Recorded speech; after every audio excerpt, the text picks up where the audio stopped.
আবার শুনলাম জামাত বলে যে আন্দোলনের মাস্টারমাইন্ড আমরা।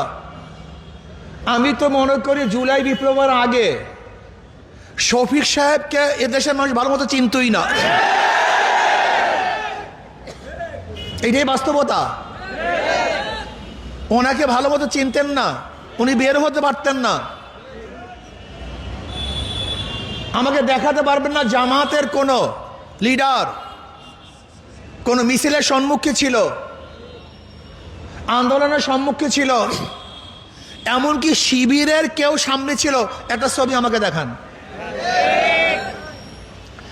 যদি আন্দোলন সাকসেস না হইতো তাহলে তাদের বের হওয়ার হাজারো পথ ছিল। আওয়ামী লীগকে বলতো এর সাথে আমরা সম্পৃক্ত না, আমরা আপনাদের পক্ষে ছিলাম, আমরা আন্দোলনে ছিলাম না। শুধু